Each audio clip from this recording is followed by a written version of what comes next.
know, like, no matter what you do, if you put it on the internet, someone's gonna hate it. Like, no matter what, someone's gonna hate it. But it's fun. Like, I get to have fun. Like, I'm here, and I get to do this, so I don't care. They're on the internet. It doesn't matter. YouTube. What's good, YouTube? It's your boy, Crime Daddy. Today we got My Dad Didn't Kill My Mom.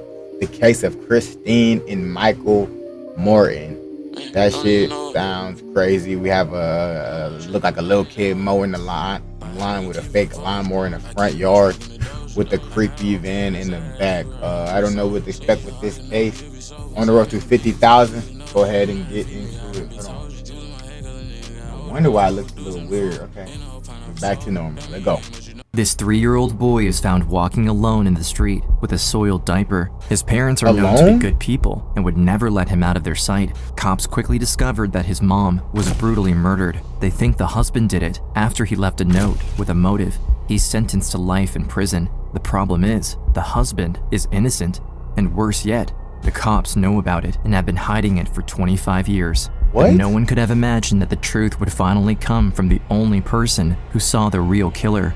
The 3-year-old boy who lost both his parents. He will come back to take down his mother's killer and to save his own father. I didn't do this.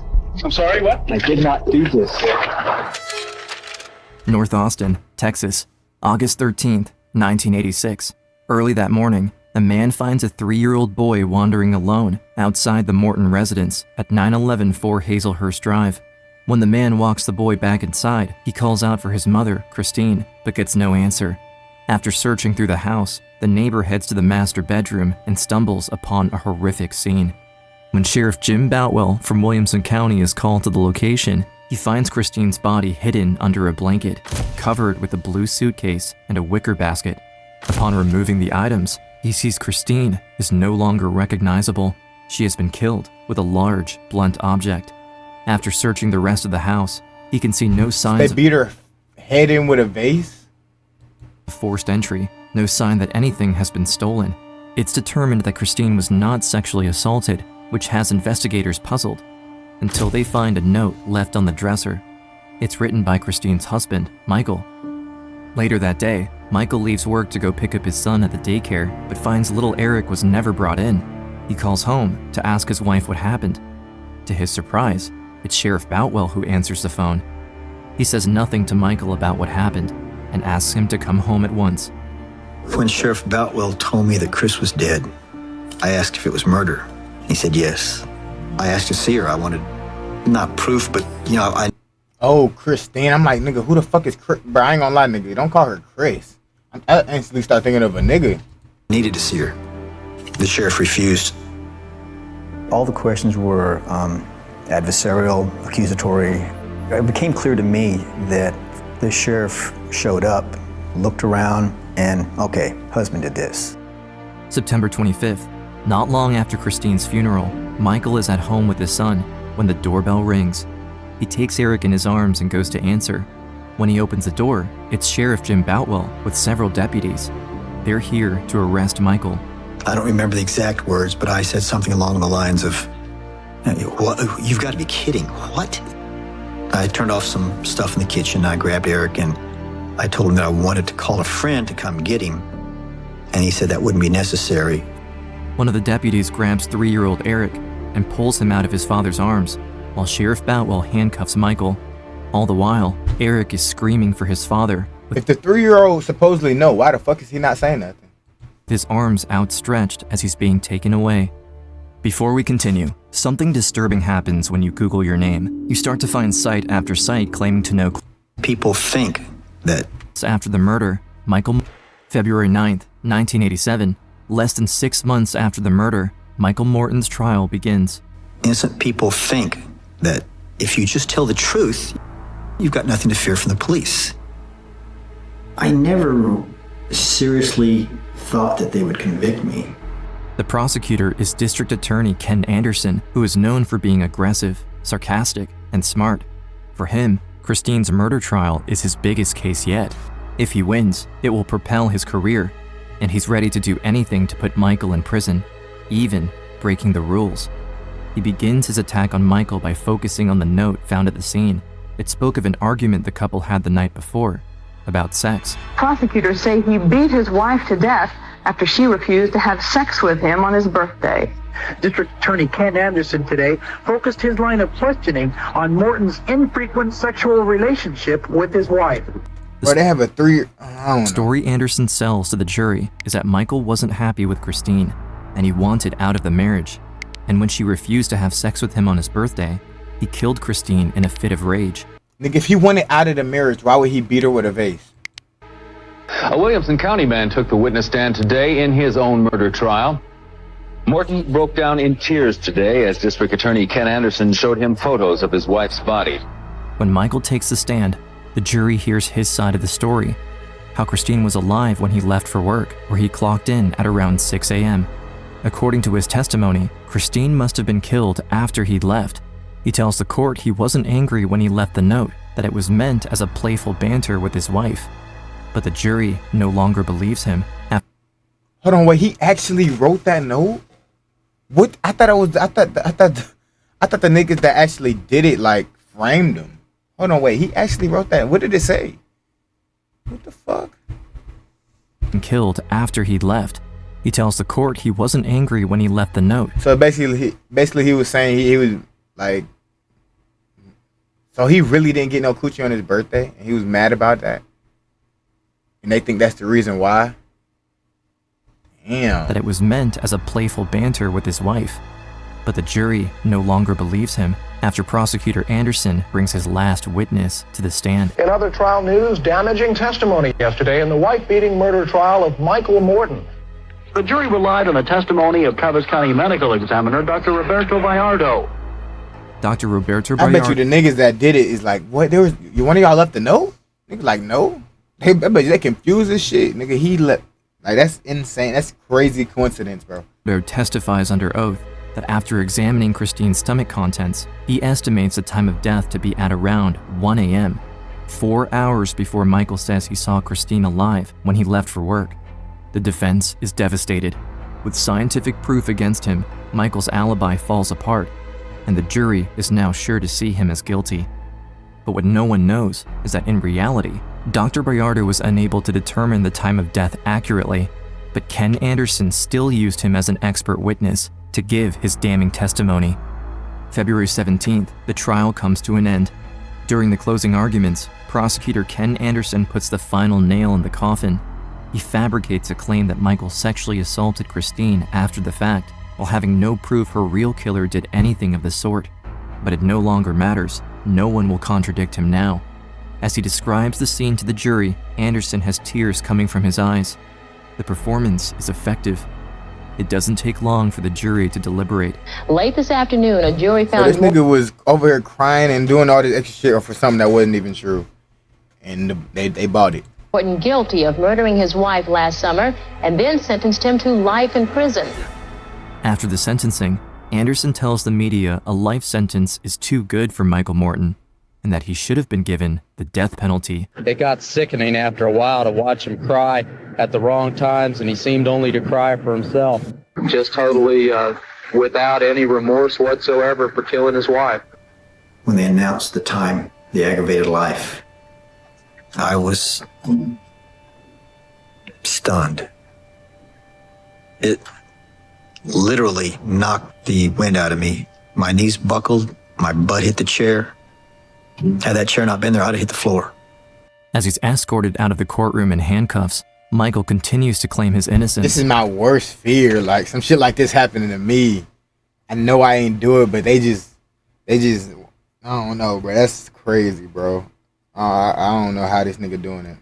But no one believes him. I didn't do this. I'm sorry, what? I did not do this. Ken Anderson has just put an innocent man in jail for life. All the while, the real killer is still out there, free to kill again. As for Michael, he languishes in his cell. Year after year, he files for appeals, but Dang, he was in there for years? is rejected every time. His only solace comes from the visits of his son, Eric, whom he's allowed to see once every 6 months. There was court-ordered visitation. Eric would have to be brought to me by my sister-in-law. Visitation is like oxygen. I would love seeing him, but I could also see that he was becoming more distant. He was becoming something of a stranger. The first time I heard him call my sister-in-law Mom, it startled me. As he got a little bit older, and he started, getting into puberty and becoming a teenager, some of the visits were feeling a little forced. One day, I got a letter from him that he said he would like to suspend the visits, not do them anymore. Because the visits are under court order, Eric needs his dad's permission to stop coming to see him in prison. Michael is heartbroken. All he wants is to see his son one more time. I wrote him back and I said, well, I'll grant your wish, but you got to come here and look me in the eye and tell me that. We had our greetings and I asked him if this was our last visit.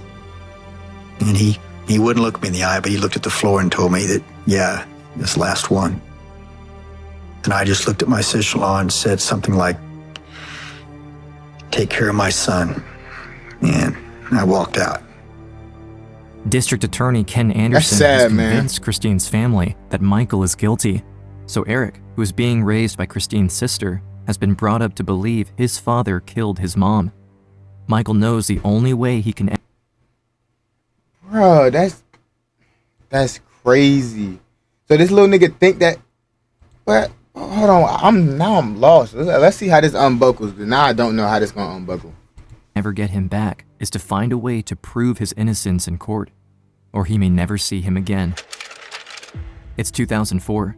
Michael has been in jail for the last 17 years when he finally gets in contact with the Innocence Project, a non-profit legal organization that works to overturn wrongful convictions through DNA testing. In 2004, the New York Innocence Project called me and asked me to take the case. It took me a minute to grasp it because I thought, are you calling the right number? I'd never had any kind of a criminal case before, but they said that they wanted me. John Raley, a civil attorney who became known to the project because of a medical malpractice case, agrees to take on what would be his first ever murder case. When he's given the court, I wonder how they do these shots right here. So we need you to walk around this corner and then just smirk.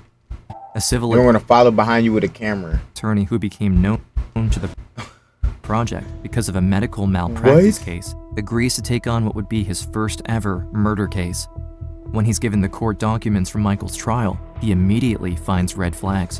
One of the first things that struck me was the note he left for Christine. And I thought, wait a minute.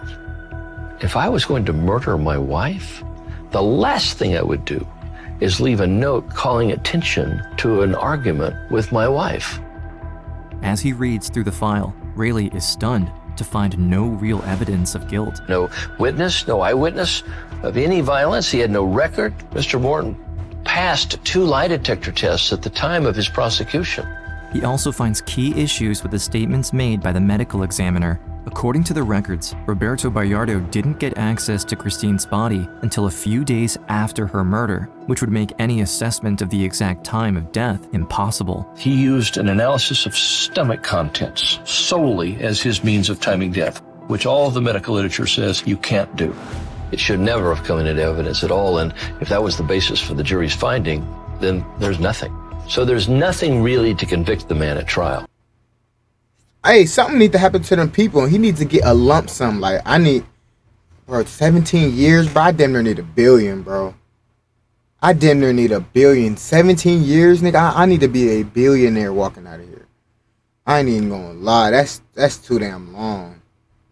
That doesn't mean he's innocent. John Raley is determined to find out the truth about Christine Morton's murder. His first step is to go meet Michael in person. When he arrives at the Mark W. Michael unit in East Texas, he's taken to the family room where Michael is waiting for him. I ask him, what happened on August 12th and 13th, 1986? Take me through those 2 days in as much detail as you can. August 12th, 1986, I turned 32. It was one of the best days of my life. We had 3 dark years where we had a sick child. And everything seemed to be heading up. So we all went to the City Grill. I remember feeling really, really good as we were leaving And Eric was walking between us, and we each had a hand, and you know how you'll sometimes pick him up, and it just felt really good. This is what it's about. Things are great here.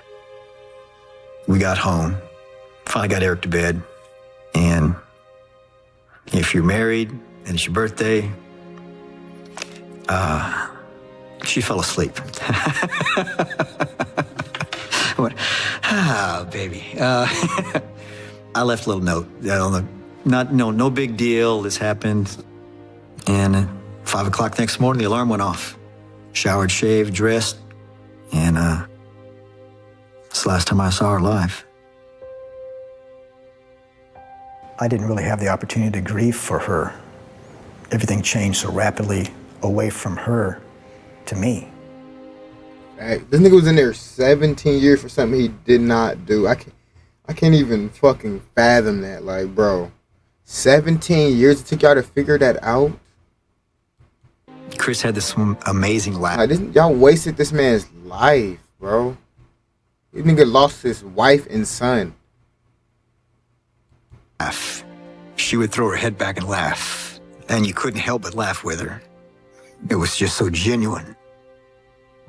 She was smart. She wasn't just sociable. She had a head on her shoulders. Everybody liked her. I was lucky that she went out with me. Don't claim to have psychic powers, but I cross-examine people for a living, and I can usually tell if people are fibbing.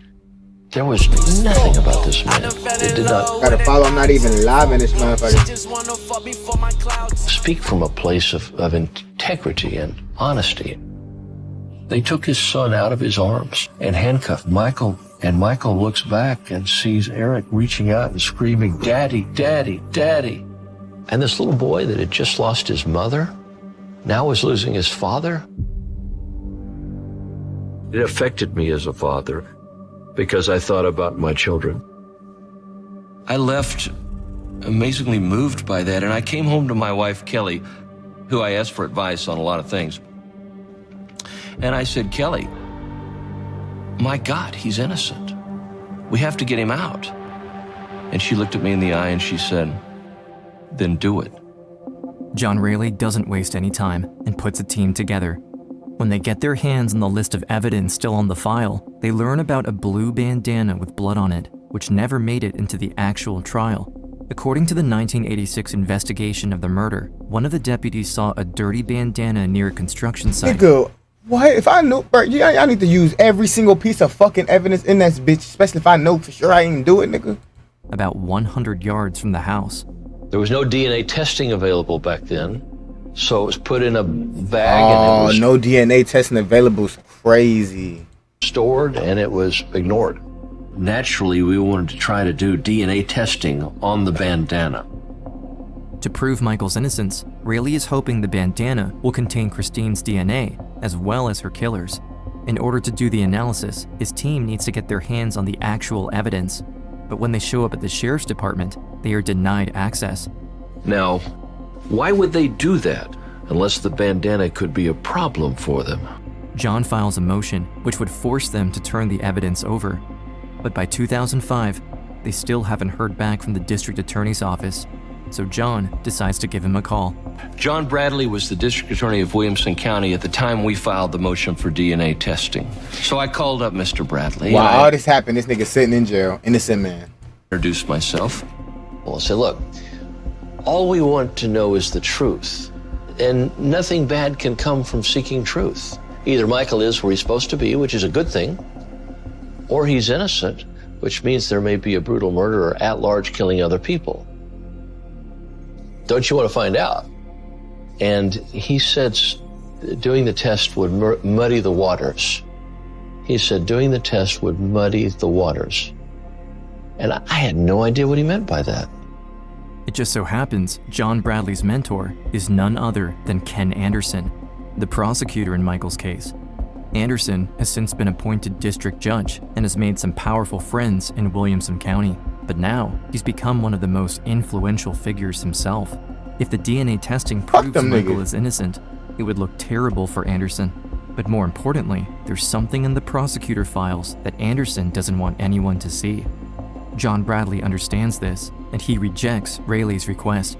So basically, they knew this nigga was innocent, but they didn't want basically to lose their job or like be looked in a public eye in a bad way. Kill these niggas. They need the death penalty. I ain't gonna lie, that's absolutely insane. Completely unprepared for the height and the depth of the power of the district attorney's office of Williamson County.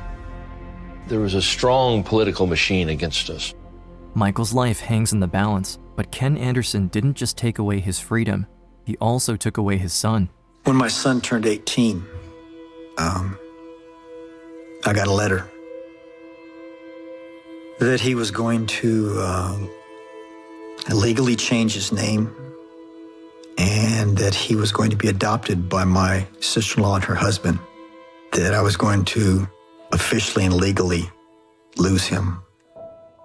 With all the bad things that had happened, my wife's murder, my arrest and conviction, my life sentence, all the deaths in my family, the failed appeals, the DNA snafus, all of that didn't do me in. I thought I was pretty tough and I could take it. But when I lost him,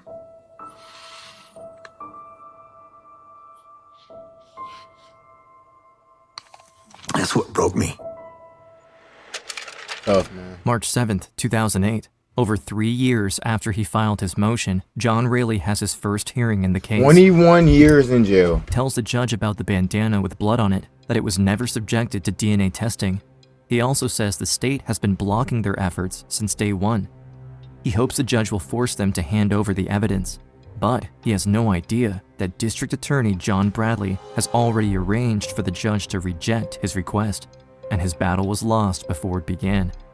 In fact, John Bradley isn't even at the hearing. Rayleigh is furious. Right away, he gets in his car and heads off to go see Bradley at his office, which is in Georgetown, nearly 200 miles away. Damn!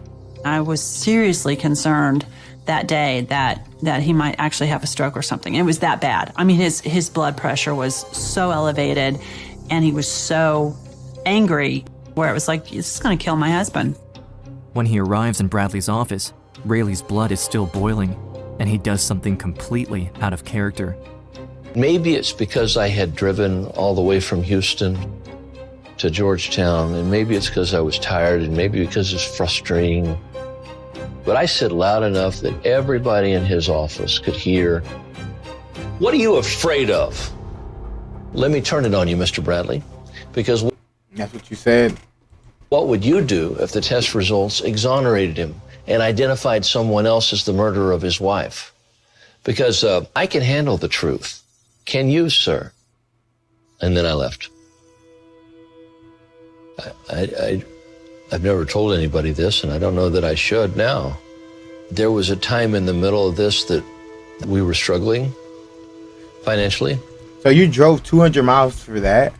And there was a real temptation to focus on work that would make money for the family and not spend so much time on this pro bono case where nothing good is happening. That was a temptation. A few days later, on a Saturday morning, John Rayleigh gets a call he never expected. It's Michael, and he has news. And he said, "Well, I'm up for parole again." And I said, "That's great." He said, "There's just one catch." He says, "I have to confess that I'm guilty of murder." Michael has been in jail for 21 years. He has no idea where his son is. John Rayleigh wouldn't be surprised if, after all this time, he decides to take the deal. But admitting his guilt would mean Michael would lose his son forever. I said, "What are you going to say, Michael?" And he said, might as well. "All I have left is my actual innocence. And if I have to be in prison the rest of my life, I'm not giving that up." When I heard him say that, I felt this. That is some real ass shit, bro. All he has left is his innocence. He's not giving that up. I don't. That's some real shit, bro. This rush of emotion come over me. And I said, Michael, I promise you I will never quit. As long as I'm breathing air, I'm trying to get you out of prison. The year is 2010. John Raley has been fighting to free Michael Morton for 6 years when they go in front of the Third Court of Appeals. I said this bloody bandana was the be-all and end-all about the case, and there was no legal basis to deny testing of the bloody bandana, none whatsoever. They asked the question that everybody seems to ask. What if the DNA testing comes out against your client?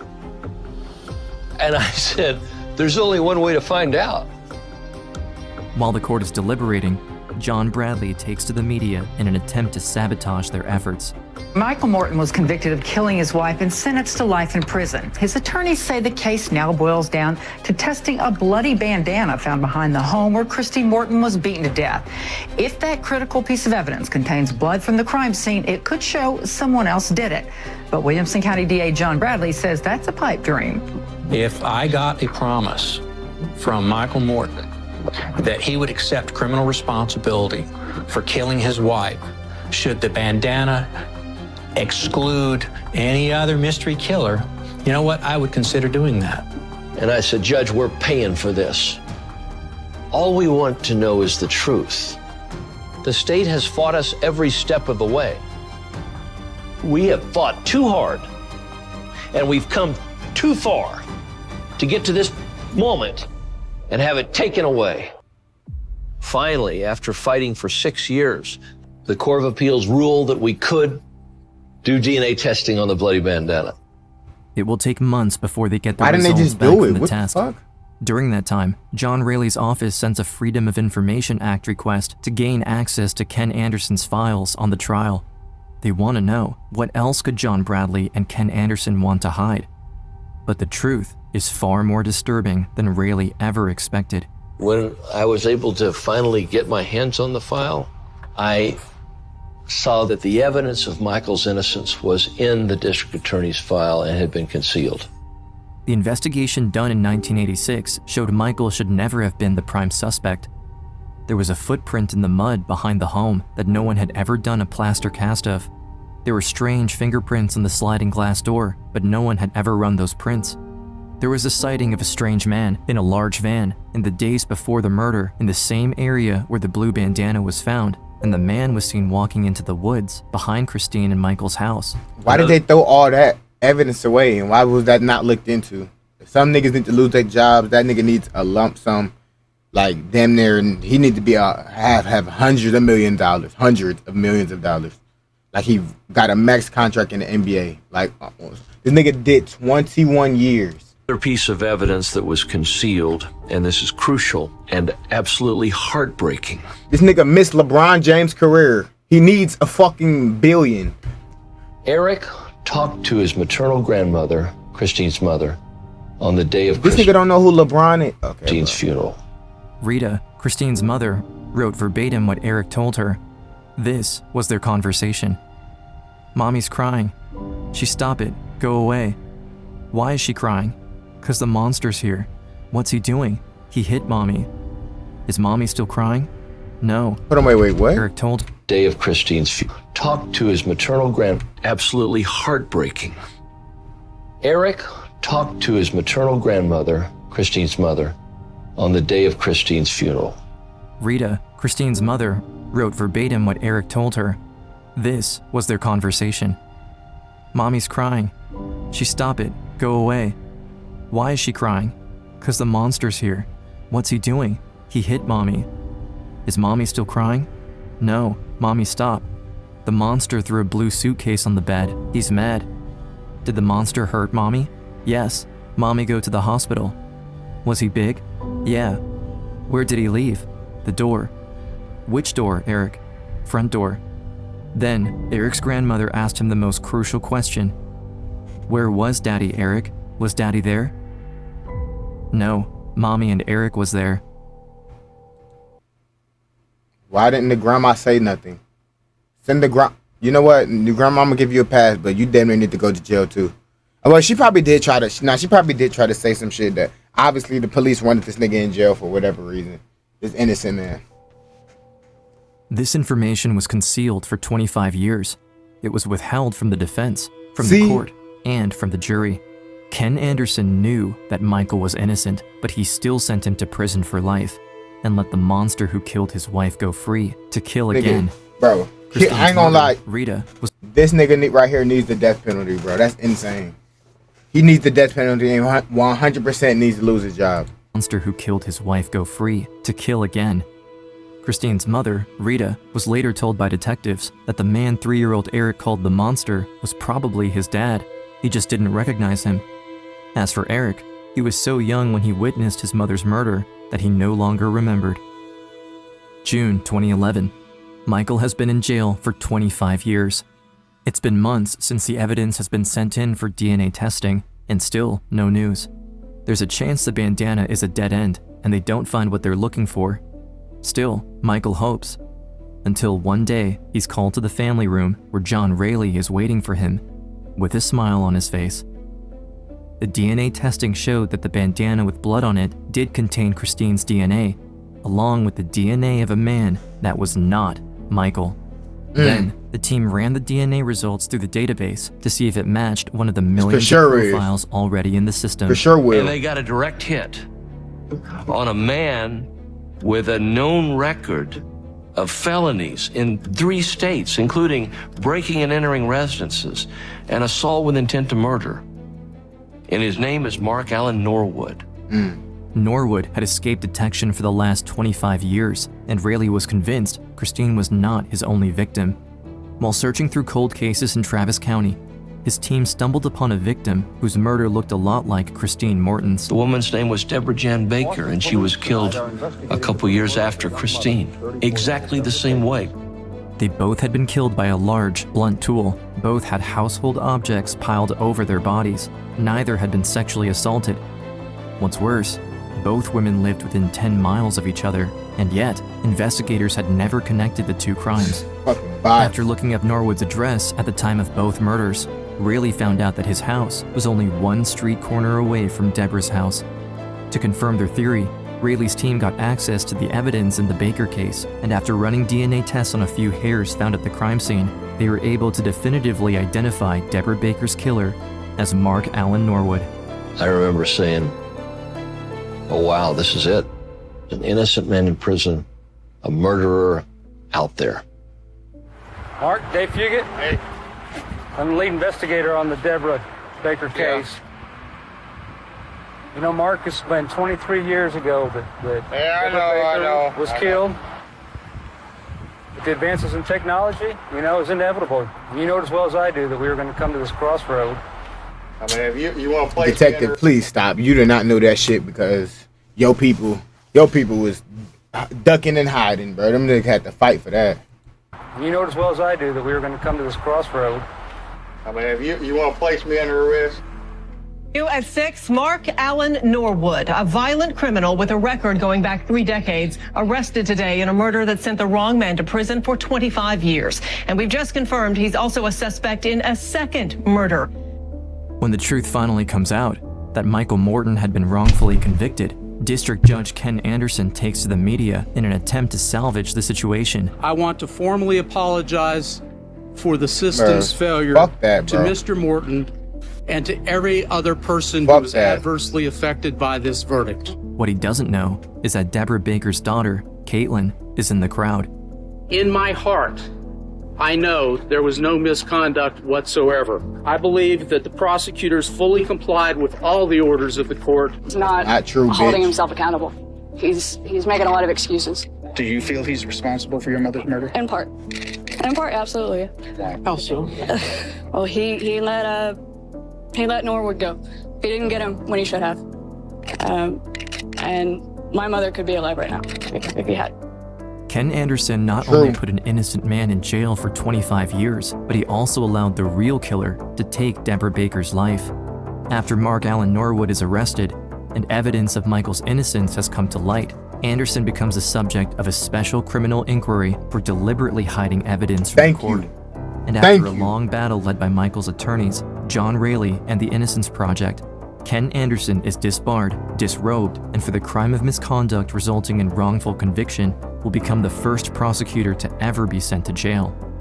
As for Norwood, he's convicted of the murders of Christine and Deborah and received 2 life sentences. While officials believe Norwood was most likely a serial killer, his reign of terror has finally come to an end. He's about to die anyway. He could probably retire from killing people. Somewhat chaotic. There was a procession, cameras were everywhere, people, I didn't know which way we were going. Fortunately, the sun was beaming down right there, and it was this beautiful kind of fall day. The sun felt so good on my face that I kind of tilted my head back like of getting a suntan or something, trying to just drink it in. Crazy, man. After Michael's release, John Rayleigh arranged a special dinner for him at his house, a dinner to which he also invited Michael's son, Eric. I noticed that our shoes were disturbingly similar. We both had on new blue jeans. The way we held our heads, our gaits as we walked were eerily similar. And the jeans were there. Man just wanted his life with his son, man. We shook hands immediately, but that morphed into a hug. It was like this melding. We just came back, just natural as that. And I couldn't have planned it any better. And Michael said, son.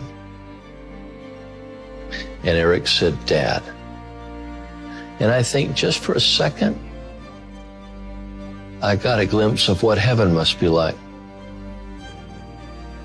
John Rayleigh, very few people can look to somebody and say, excuse me,